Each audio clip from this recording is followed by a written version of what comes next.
नमस्कार दोस्तों। स्वागत है आपका यूपी से इंसर संतोष गांवदे में। तो कल हमने इकोनॉमिक के जो पीवाई क्यू एनालिसिस कर लिया। यहाँ पर मतलब वहाँ पर हमने इंडस्ट्री के जो पीवाई क्यू थे उनको एनालिसिस कर लिया। तो आज हम लगभग जो हमारे अंतर्राष्ट्रीय व्यापार हैं इनकी पीवाई क्यू एनालिसिस करने वाले हैं। देखिए, इस टॉपिक से बहुत कम क्वेश्चन आए। लास्ट इसका क्वेश्चन जो है 2023 में आया था। फिर देखिए, मतलब आज थोड़ा मॉड्यूल कम है, जिससे कारण हम आज लगभग दो टॉपिक के क्वेश्चन को डिस्कस करेंगे क्योंकि हमने कुछ कुछ मॉड्यूल को एक्स्ट्रा दिन दिए थे और अभी ये थोड़े छोटे मॉड्यूल है, ज़्यादा कम वेटेज वाला टॉपिक है। इसी कारण हम इनके एक एक दिन में दो दो मॉड्यूल भी डिस्कस करेंगे ताकि हमारा आप जल्दी सिलेबस पूरा हो जाए। तो चलिए, ज़्यादा देर न करते हुए हम हमारा जो अंतर्राष्ट्रीय व्यापार है उनके पीवाईक्यू को एनालिसिस कर लेते हैं।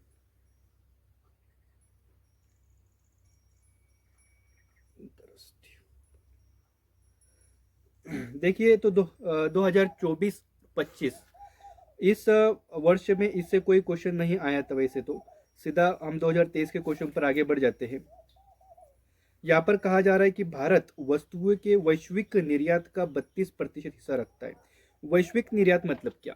देखिए, जितना भी ग्लोबल ट्रेड होता है, ग्लोबल ट्रेड में जितना भी एक्सपोर्ट इंपोर्ट होता है, उस एक्सपोर्ट में लगभग यहाँ पर कहा जा रहा है कि भारत का हिस्सा जो वो 32% है। भगवान करे ये सभी क्या कहते हैं, जो कतर है जल्दी सही हो जाए और हम लगभग विकसित अर्थव्यवस्था बन जाए। लेकिन देखिए, 32% तो नहीं रखता है। अभी करंट के जो 2024-25 का सर्वे आया था उसके आंकड़ों की माने तो हम लगभग जो हमारा वस्तु का निर्यात, देखिए यहाँ पर केवल वस्तु के बारे में पूछ रहा है। वस्तु और सेवा, अगर वस्तु और सेवा जोड़ दिया तो लगभग हमारा वैश्विक निर्यात बढ़ जाता है, लगभग हमारा 6-7% बढ़ जाता है। लेकिन अगर हम केवल वस्तु के यहाँ पर गणना की जाए तो अभी हमारा करंट की कंडीशन में जो हमारा वैश्विक वस्तु का निर्यात है उसमें हमारा लगभग 2.1% हमारा अभी हिस्सा है। एग्जैक्टली आपको वैल्यू नहीं भी याद रही तब भी आप मतलब 2% याद रखिएगा। भारत में कार्यरत कई स्थानिक कंपनियों और कुछ विदेशी कंपनियों ने भारत में उत्पादन लिंक्ड प्रोत्साहन योजना का लाभ उठाया हुआ है। देखिए, पहला कथन गलत होता है लेकिन दूसरा कथन सही हो जाता है। लेकिन सबसे पहले यहाँ पर हमें जानने की जरूरत है कि उत्पादन लिंक्ड प्रोत्साहन योजना क्या होता है। देखिए, यहाँ पर इसके मतलब जो हमारे यहाँ मेड इन इंडिया ये प्रोग्राम चला गया था, ठीक है, मेड इन इंडिया उनका देखो गवर्नमेंट का लक्ष्य ये था कि देखिए, आप अपने देश में जो क्या बोलते हैं उत्पाद है बनाते हो, फिर उसको भारत में यहाँ पर आकर बेचते हो। लेकिन नहीं, आप उत्पादन भले ही कहाँ पर भी करते हो लेकिन जो उसकी असेंबली है, असेंबली आप इंडिया में कीजिए। तो उसी के योजना के तहत सभी जो कंपनियां हैं, जो बड़े बड़े स्मार्टफोन हैं या फिर अन्य जो क्या कहते हैं इलेक्ट्रॉनिक उत्पाद है, उनकी जो असेंबली है, उनकी जो कलपुर्जे है वह अन्य देशों से लेकर आते हैं और उनकी असेंबली इंडिया में की जाती है। तो उसी योजना के तहत उत्पादन लिंक्ड प्रोत्साहन के तहत बहुत बहुत जो बड़ी विदेशी कंपनियां हैं उन्होंने लाभ उठाया था। इसी कारण हमारा जो सही आंसर हो जाएगा डी, हमारे यहाँ पर सही आंसर हो जाता है। पहला कथन गलत और दूसरा कथन सही। देखिए, 2023 में क्वेश्चन आया था, अब से 2020 में क्वेश्चन आया। हो सकता है अभी 2023 में आया था, 3-3 साल का कोई अगर गैप रखते हैं तो इस साल 2026 में इसके बारे में क्वेश्चन आएगा। और अगर आएगा तो लगभग यहाँ पर मतलब जो अभी हमारा EU अमेरिका डील, उसके बाद हमारा जो ब्रिटेन के साथ, यूके के साथ जो हमारा क्या बोलते हैं समझौते हुए हैं, तो उसके बारे में क्वेश्चन पूछे जा सकते हैं। तो उस टॉपिक को थोड़ा हाईलाइटेड टॉपिक है और करंट बेस्ड टॉपिक है और इसके बारे में थोड़ी चर्चा में बहुत ज़्यादा रहा। इसी कारण आपको उसके ऊपर थोड़ा फोकस करना चाहिए। निम्नलिखित कथनों पर विचार कीजिए। पिछले दशक में भारत श्रीलंका व्यापार का मूल्य लगातार बढ़ा है। देखिए, समग्र व्यापार में तो ये नहीं बढ़ा है, उसमें कमी आई है। लेकिन देखिए 2020 का क्वेश्चन था ये। वस्त्र और वस्त्र लेख भारत और बांग्लादेश के बीच व्यापार का एक महत्वपूर्ण आइटम है। जी बिल्कुल सही। बहुत बड़ी मात्रा में हम हमारे और बांग्लादेश के बीच वस्त्र और वस्त्र वस्त्र वस्त्र व्यापार होता है। इसी कारण दूसरा कथन यहाँ पर सही हो जाता है। पिछले 5 वर्षों में नेपाल दक्षिण एशिया में भारत का सबसे बड़ा व्यापारिक साझेदार रहा है। जी नहीं, ऐसा भी नहीं है। इसी कारण हमारा जो आंसर है वो केवल 2 यहाँ पर सही हो जाता है। वर्तमान में भारत के अंतर्राष्ट्रीय व्यापार के संदर्भ में निम्नलिखित कथनों पर विचार कीजिए और कौन सा कथन सही है हमें वो बताना है। भारत का व्यापार निर्यात उसके व्यापारिक आयात से कम है। जी बिल्कुल सही। हम लगभग आयात ज़्यादा करते हैं और निर्यात हम कम कर पाते हैं। हाल ही के वर्षों में भारत के लोहा, इस्पात, रसायन, उर्वरक, मशीनरी इसमें आयात में कमी आई है। देखिए नहीं, ये ऐसा नहीं हुआ है। देखिए, ये तो मतलब हम ये जो इस्पात हो गया, उसके बाद उर्वरक हो गया, ये तो मतलब हमारा कोर इंडस्ट्री है, और अन्य लोहा भी हमारी कोर इंडस्ट्री, रसायन वगैरह, ये तो मतलब इकोनॉमी को बूस्ट करने वाले हैं, बेसिक जो नीड होती है इकोनॉमिक की, वो उसकी पूरे करने वाले क्या कहते हैं इक्विपमेंट है। तो इनकी आयात में कमी नहीं आई है, इसी कारण दूसरा कथन यहाँ पर गलत हो जाता है। भारत का सेवाओं का निर्यात उसकी सेवाओं की आयात से अधिक है, जी बिल्कुल से, हम लगभग नंबर 1 स्टेज पर हमेशा बने रहते हैं। भारत का समग्र व्यापार चालू खाता घाटे से ग्रस्त है, जी बिल्कुल सही। चालू खाता घाटा क्या होता है, मतलब वही, इसका डेफिनेशन यही है। दोनों कथन जो अपने आप से आपस में मिल जुलती, इसे कर हमारा जो सही आंसर हो जाएगा 1, 3, 4 डी हमारे यहाँ पर सही आंसर हो जाता है। भारत संबंधी निवेश उपायों ट्रिम्स के संबंध में निम्नलिखित कथनों पर हमें विचार करना है। 2020 का क्वेश्चन है यह। विदेशी निवेशकों द्वारा आयात पर मात्रात्मक प्रतिबंध निषिद्ध है। मतलब यही यहाँ पर थोड़ा सा कथन क्या कहते हैं, अलग तरीके से यहाँ पर शो होता है। ये WTO की एक संकल्पना है, मतलब ये निषिद्ध नहीं है, ठीक है, सॉरी 1 सेकेंड, निषिद्ध नहीं है, निषिद्ध है ये कथन यहाँ पर सही है। इसका अगर आप अर्थ समझना चाहें तो देखिए क्या कहते हैं जो विदेशी निवेशक है, मान लीजिए कोई अमेरिका वाला निवेशक है, वो हमारे देश में निवेश वगैरह करता है, और जो हम उसके द्वारा जो आयात करते हैं, वो जो हमारे यहाँ पर आकर FDI में आकर हमारे यहाँ या फिर ग्रीन फील्ड कंपनी स्थापित करता है, और वो किसी वस्तु का बाहर से आयात करता है, तो उसके ऊपर प्रतिबंध है। प्रतिबंध लगाना क्या कहते, प्रतिबंध देखिए ऐसा नहीं है, वो भी आयात कर सकता है, इसी कारण पहला कथन सही हो जाता है। वे वस्तु और सेवाओं दोनों में व्यापार से संबंधित निवेश उपायों को लागू कर सकते, जी नहीं, वह केवल वस्तु में कर सकते हैं, सेवाओं में वो नहीं कर सकते। वे विदेशी निवेश के विनियमन से संबंधित नहीं है, जी बिल्कुल सही। यहाँ पर 1 और 3 हमारे यहाँ पर सही आंसर हो जाता है। भारत द्वारा आयातित कृषि वस्तुओं में से पिछले 5 वर्षों में मूल्य के संदर्भ में निम्नलिखित कथनों पर किसका आयात सबसे अधिक है। तो वही थोड़ा करंट बेस्ड क्वेश्चन था। पाम ऑयल का हम बहुत ज़्यादा आयात करते थे, इसी कारण डी हमारा वनस्पति तेल हमारे यहाँ पर सही आंसर हो जाता है। 2018 में पिछले 5 वर्षों में आयातित खाद्य तेल की मात्रा खाद्य तेलों के घरेलू उत्पादन से अधिक है, जी बिल्कुल सही। ये भी थोड़ा करंट बेस्ड टॉपिक था।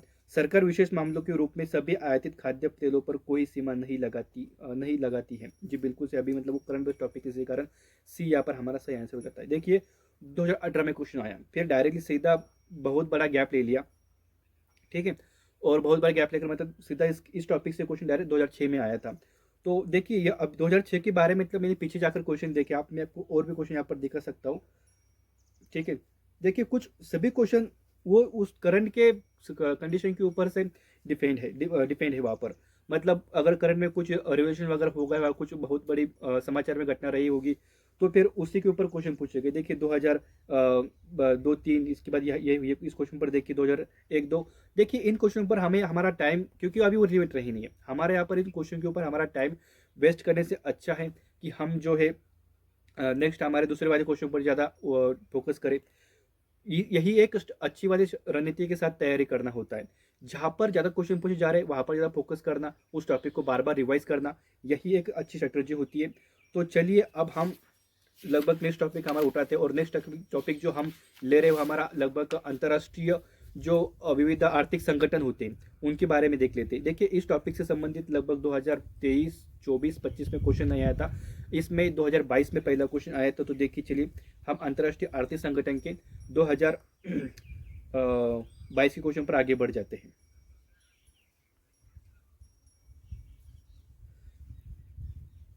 रैपिड फाइनेंसिंग, 1 सेकेंड, हाँ, rapid financing instrument, rapid credit facility निम्नलिखित में से किसके द्वारा ऋण देने के प्रावधान संबंधित है। देखिए वो इसके बारे में देखते हैं वो उसे कैसे जारी किया। लेकिन रैपिड फाइनेंसिंग इंस्ट्रूमेंट ये क्या होता है। देखिए ये जो है जो ऑल सदस्य रहेंगे किसी वो संगठन के, देखिए मतलब ये जो ऋण देने का जो साधन है ना, वो लगभग अंतर्राष्ट्रीय मुद्रा कोष के द्वारा ये दिया जाता है, ठीक है। तो जो सभी सदस्य रहते, सभी सदस्यों को कुछ आर्थिक क्या कहते हैं, कुछ आर्थिक कार्यक्रमों के तहत सभी को ऋण दिया जाता है इसके तहत। और रैपिड क्रेडिट फैसिलिटी ये जो रहती है, निम्न आय वाले जो अल्पविकसित देश है उनको ऋण दिया जाता है। इसके तहत। तो ये दोनों जो संकल्पना है वो हमारे अंतर्राष्ट्रीय मुद्रा कोष से संबंधित है, इसी कारण हमारे यहाँ पर सही आंसर हो जाता है। अगर हमें बाकी ऑप्शन के बारे में देखें, एशिया डेवलपमेंट बैंक, तो ये लगभग ये भी ऋण देती है, ये विभिन्न प्रकार के ऋण क्या कहते हैं, ये भी सहायता देती है, लेकिन अवसरात्मक विकास कार्यों में। यूएन पर्यावरण कार्यक्रम वित्त पहल, तो देखिए ये ऋण वगैरह कुछ देता नहीं, विश्व बैंक भी ऋण प्रदान करती है, लेकिन ये जो कॉन्सेप्ट है तो वो इनके तहत नहीं आता है। G20 कॉमन फ्रेमवर्क के संबंध में निम्नलिखित कथन पर विचार कीजिए। तो ये जो G20 कॉमन फ्रेमवर्क है ना, ये लगभग क्या कहते हैं, ऋणदाता देशों का एक अनौपचारिक समूह है। तो पेरिस क्लब के साथ G20 द्वारा समर्थित एक पहल है, जी बिल्कुल सही। यह अस्थिर ऋण वाले कम आय वाले देशों को एक समर्थन करने की एक पहल है, जी बिल्कुल सही। यहाँ पर दोनों कथन यहाँ पर सही हो जाते हैं। वाटर क्रेडिट के संबंध में निम्नलिखित कथन पर विचार कीजिए। यह जल स्वच्छता, देखिए 1 सेकेंड, वाटर क्रेडिट एक्चुअल में होता क्या है? वाटर क्रेडिट अगर इसके बारे में देख लिया जाए तो जो गरीब रहते हैं, गरीब वंचित समुदायों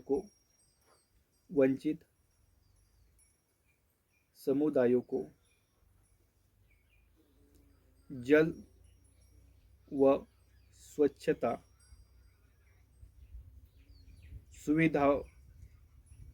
सुविधाओं तक उनकी क्या करता है, ये पहुंच उपलब्ध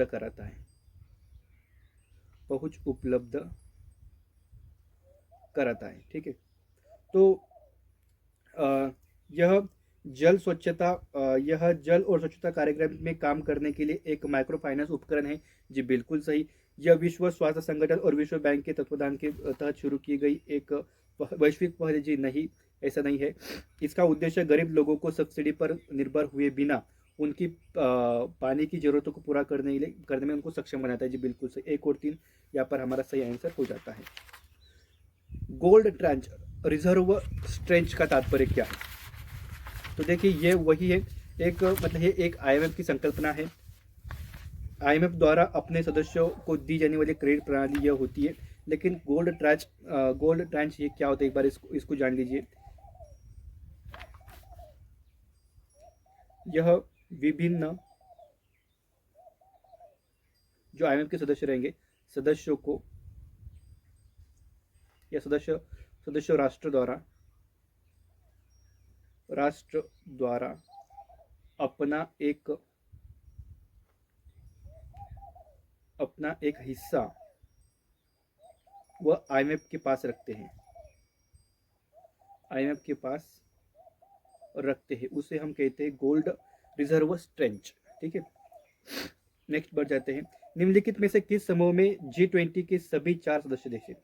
देखिए आगे थोड़ा फैक्ट बेस्ड क्वेश्चन है, थोड़ा याद करने क्वेश्चन, तो इसमें मतलब अर्जेंटीना, मैक्सिको, दक्षिण अफ्रीका और तुर्की है ऐसे देश है जो G20 के सभी 4 सदस्य क्या कहते हैं, G20 के सदस्य देश है।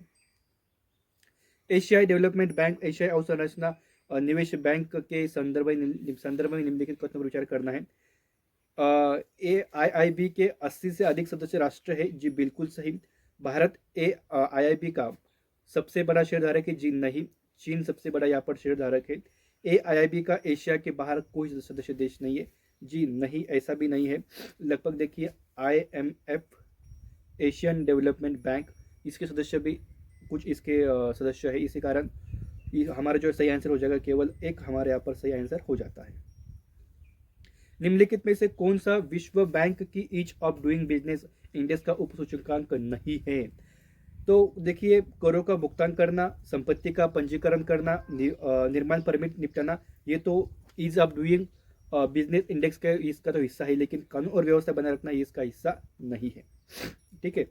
Ease of doing business index क्या होता है, मतलब देखिए किसी देश में व्यापार करने में कितनी सुलभता है, वहाँ की पॉलिसी कैसी है, वहाँ पे जो अगर आपको किसी का कहीं पर क्या कहते हैं उद्योग स्थापित करना है, वहाँ पर आपको लैंड जमीन अधिग्रहण कितना आसान है, वहाँ के रूल्स रेगुलेशन कैसे है, वहाँ की पॉपुलेशन कैसी है, वहाँ पर स्किल लेबर है या नहीं है, तो ये सारी बातों का इनके माध्यम से किया जाता है। मतलब वहाँ पर करों का भुगतान कैसा है, संपत्ति पंजीकरण किस तरीके से है, निर्माण परमिट के निपटना, तो ये इसके बारे में इंडेक्स जारी करता है। इसके माध्यम से फिर विभिन्न तरीके से विदेशी निवेशक उस देश में जाते हैं। तो भारत ने दायित्वों का पालन करने के लिए वस्तुओं को जीआई टैग पंजीकरण अधिनियम 1999 को अधिनियमित किया है। तो किसके तहत किया है? तो वही हम डब्ल्यूटीओ के तहत हम ये इन नियमों को पंजीकृत करते हैं। अंतर्राष्ट्रीय श्रम संगठन के कन्वेंशन के 138 और 182 निम्नलिखित में से किस श्रम से मतलब किससे संबंधित है? तो देखिए ये अंतर्राष्ट्रीय श्रम संगठन है, तो जाहिर से बात है श्रम की बात की जाए तो बाल श्रम के बारे में यह बात करता है। आवास और शहरी विकास पर एशियाई प्रशांत मंत्री स्तरीय सम्मेलन के संदर्भ में निम्नलिखित को तुम विचार कीजिए। पहला, APMCHUD 2006 में भारत में उभरती शहरी स्वरूप नीतिगत प्रतिक्रिया और शासन संरचना विषय का आयोजित किया गया था। जी नहीं, ये लगभग 2006 में किया था। ठीक है, 2000 भले यहाँ पर 2006 लिखा हुआ है, लेकिन इसकी जो थीम थी ना, इसकी थीम ये थी कि 2020 तक एशिया में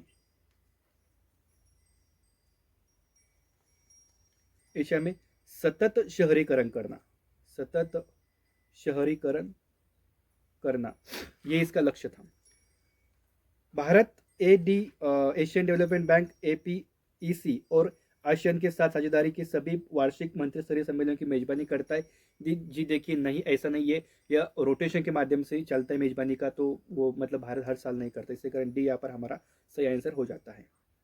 ग्लोबल इंफ्रास्ट्रक्चर फैसिलिटी क्या है? तो सही से मतलब इसका मीनिंग पूछा जा रहा है, तो ये वही है क्या कहते हैं, विश्व बैंक का सहयोग जो निजी क्षेत्र और संस्थागत निवेशक पूंजी को जुटाने में सक्षम बनाने के लिए जटिल बुनियादी ढांचों को सार्वजनिक निजी भागीदारी PPP की तैयारी और संरचना की सुविधा प्रदान करता है। तो ग्लोबल इंफ्रास्ट्रक्चर फैसिलिटी यही है, इसका आंसर यही सही हो जाता है। चलिए नेक्स्ट आगे पर क्वेश्चन पर बढ़ जाते हैं। बेहतर शहरी भविष्य की दिशा में काम कर रहे UN कार्यक्रम में UN हैबिट की भूमिका के संदर्भ में निम्नलिखित को पर हमें विचार करना है। UN हैबिट को संयुक्त राष्ट्र महासभा द्वारा सभी के लिए पर्याप्त आश्रय प्रदान करने के लिए सामाजिक और पर्यावरणीय रूप से टिकाऊ कस्बों और शहरों को बढ़ावा देने के लिए अधिकृत किया गया है। जी बिल्कुल सही। इसके भागीदार या न तो सरकार या स्थानीय शहरी प्राधिकरण है। जी ये कथन यहाँ पर गलत हो जाता है, क्योंकि इसमें NGO हो गए, उसके बाद कोई शिक्षाविद या फिर निजी क्षेत्र इसमें भागीदार हो सकते हैं। UN हैबिटेट गरीबी को कम करने, सुरक्षित पेयजल और बुनियादी स्वच्छता तक पहुंच को बढ़ावा देने के लिए संयुक्त राष्ट्र कार्यप्रणाली के समग्र उद्देश्यों को योगदान करता है। जी बिल्कुल सही। यहाँ पर 1 और 3 हमारा यहाँ पर बात सही हो जाती है। B हमारे यहाँ पर आंसर सही हो जाता है। व्यापक आधारित व्यापार और निवेश समझौता कभी कभी भारत और इनके बीच हुई वार्ता के संबंध में समाचारों में देखा जाता है।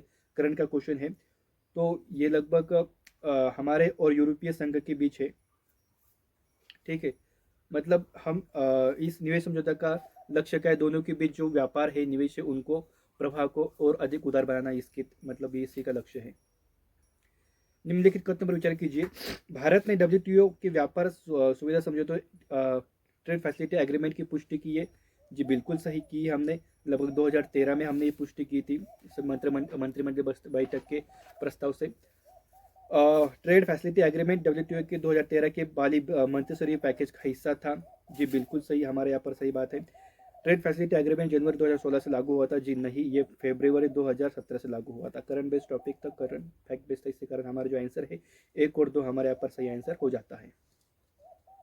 2016 में FAO क्या बोलते हैं, पारंपरिक कृषि प्रणालियों की FAO पारंपरिक कृषि प्रणालियों को विश्व स्तर पर महत्वपूर्ण कृषि विरासत प्रणाली का दर्जा देता है। इस पहल का समग्र लक्ष्य क्या है? तो हमें इस लक्ष्य पूछे जा रहे थे, इसका जो लक्ष्य है वही है स्थानीय समुदायों के पर्यावरण के अनुकूल पारंपरिक कृषि प्रथाओं और उनके संबंधित भू निर्माण, कृषि जैव विविधता और ज्ञान प्रणालियों को पहचान करना और उनकी सुरक्षा करना, यही इसका लक्ष्य। केवल 2 हमारा सही आंसर होता है।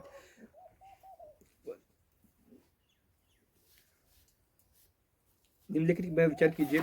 न्यू डेवलपमेंट बैंक की स्थापना APEC द्वारा की गई थी।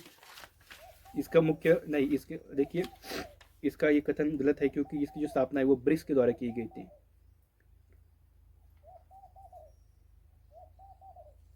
ठीक है, ब्रिक्स द्वारा इसकी स्थापना की गई थी। इसका मुख्यालय शंघाई में है, बिल्कुल सही। इसका यहाँ पर हमारा दूसरा कथन यहाँ पर सही हो जाता है। 1 सेकेंड।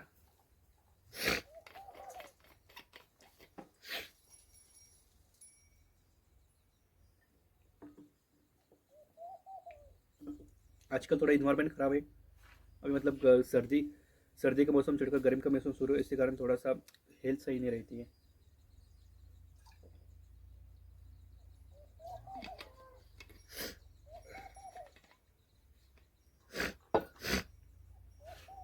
वैश्विक वित्तीय स्थिरता रिपोर्ट किसके द्वारा तैयार की जाती है? तो देखिए, ये IMF द्वारा तैयार की जाती है। 5 बार क्वेश्चन है। निम्नलिखित में से किसके संदर्भ में आप कभी कभी समाचारों में amber box, blue box, green box subsidy देखते हैं? तो ये लगभग WTO के मामले है, जहाँ पर मतलब एम्बर बॉक्स यहाँ पर ये भारत में लागू नहीं होती है। यहाँ पर यह किया जाता है कि आपको कुछ सब्सिडी दी जाएगी, लेकिन आपको उत्पादन कम करने के लिए कहा जाएगा। ठीक है। ग्रीन बॉक्स, इसमें सब्सिडी आप दे सकते हो। ठीक है। ब्लू बॉक्स सब्सिडी है, वो कुछ शर्तों के साथ दी जाती है। इसी को लेकर मतलब USA और भारत के बीच थोड़ा सा उथल-पुथल रहती है। हाल ही में निम्नलिखित में से किस मुद्रा को IMF की SDR के टोकरी को जोड़ने का प्रस्ताव दिया गया है? तो यही रिमेनी वही मुद्रा है, उसको जोड़ने का प्रस्ताव दिया गया है। अंतर्राष्ट्रीय मुद्रा और वित्तीय स्थिरता समिति IMFC के संदर्भ में निम्नलिखित क्वेश्चन पर विचार करना है हमें। IMFC वैश्विक अर्थव्यवस्था को प्रभावित करने वाले चिंता के मामले पर चर्चा करता है और IMF को इसके कार्य की दिशा पर सलाह देता है। जी बिल्कुल सही। विश्व बैंक IMFC के बैठकों के पर्यवेक्षक के रूप में भाग लेता है। जी बिल्कुल सही। दोनों कथन यहाँ पर सही हो जाते हैं। कृषि पर समझौता, स्वच्छता और पादप स्वच्छता उपायों के आवेदन पर समझौता और शांति खंड अक्सर शब्द किसके लिए समाचार में देखे जाते हैं? तो ये हमारे विश्व व्यापार संगठन में क्या कहते हैं, इसकी WTO के बारे में चर्चा देते हैं। कृषि व्यापार समझौता, जो मतलब लगभग कृषि पर समझौता क्या कहते हैं, हम हमारे देश में अभी तक हम कृषि के ऊपर, एग्रीकल्चर के ऊपर कोई भी मतलब वह बाहर से वस्तु आयात नहीं करते थे, मतलब व्यापार समझौता नहीं करते थे। स्वच्छता, पादप मतलब ये भी इसके बारे में है। शांति खंड पीस क्लॉज, हमने हमारे ऊपर जो केस हुआ था भारत के ऊपर USA और अन्य देशों के द्वारा की MSP के तहत हम किसानों को ब्लू बॉक्स सब्सिडी के अंतर्गत उनके धान्य को सस्ता कर देते और वही सस्ता खरीदा हुआ धान्य फिर बाद में मार्केट में सस्ता बेच जाता है। तो उसी के तहत हमने कहा था कि देखिए, हम जो धान्य खरीद करते हैं वह पीस क्लॉज हमने यह मतलब भारत में सबसे पहले यह अवधारणा पेश की गई थी। देखिए, हम जो किसानों से क्या कहते हैं MSP पर अनाज खरीदते हैं, वह बाकी अन्य देश में हमारे जो गरीब लोग हैं या फिर जो अफोर्ड नहीं कर पाते हैं इतने महंगा अनाज, तो हम उन्हीं को सस्ते दर पर वो बेचते हैं। उनका हम एक्सपोर्ट नहीं करते हैं, तो हमें वो इतनी छूट चाहिए, वो पीस क्लॉज के तहत हमने प्राप्त कर ली थी। ये सारी जो संकल्पना है वो हमारी वर्ल्ड ट्रेड और संस्था से जुड़ी हुई है। निम्नलिखित कथनों पर विचार करना है। अंतर्राष्ट्रीय बाजार में किसी भी मुद्रा का मूल्य किसके द्वारा तय किया जाता है? तो ये लगभग देश द्वारा संबंधित वस्तु की मांग कितना उसके द्वारा तय होता है। संबंधित देश की सरकार की स्थिरता कैसे इसके द्वारा ये तय होता है। 2 और 3 हमारे यहाँ पर क्वेश्चन सही हो जाता है। ऑप्शन। अंतर्राष्ट्रीय मुद्रा कोष के संबंध में निम्नलिखित कथनों पर हमें विचार करना है। तो यह किसी भी देश को अनुदान दे सकता है? जी नहीं। अगर क्या कहते हैं वो उनके सभी के बीच एग्रीमेंट हो जाते भी दे सकता है। देखिए, ये केवल विकसित देशों को ऋण देता है? जी ऐसा नहीं है, विकासशील देशों को भी देता है, लेकिन उनका मेंबर होना चाहिए। केवल सदस्य देशों को ऋण देता है? जी बिल्कुल सही है, इसका सही आंसर है। ये किसी भी देश के केंद्रीय बैंक को ऋण दे सकता है? जी ऐसा नहीं है, उनका मेंबर होना चाहिए। इसी कारण सी हमारे यहाँ पर सही आंसर हो जाता है। देखिए, इस मतलब आगे इन क्वेश्चन के ऊपर जाने से कोई मतलब नहीं है, क्योंकि थोड़े से मतलब उस आपने अंतर्राष्ट्रीय जो संगठन है इनके क्वेश्चन करते वक्त आपने ये महसूस किया होगा कि लगभग जो क्वेश्चन पूछे जा रहे हैं वो थोड़े करंट बेस्ड टॉपिक के। तो जो हमने आज 2 टॉपिक डिस्कस किया, अंतर्राष्ट्रीय व्यापार और अंतर्राष्ट्रीय संगठन, तो जो फिलहाल करंट के इवेंट में चर्चा में हो तो आप उन्हीं के बारे में ज़्यादा फोकस करिए। तो आज के सेशन में आपका यही तक बने रहने के लिए बहुत बहुत धन्यवाद। तो लगभग अब हम कल लगभग गरीबी या फिर कृषि जोड़े हमारे छोटे छोटे टॉपिक बचे हुए उनके PYQ का एनालिसिस करेंगे। आप सभी का इस सेशन तक यहाँ तक बने रहने के लिए बहुत बहुत धन्यवाद। तो चलिए मिलते हैं कल के सेशन में, तब तक के लिए नमस्कार।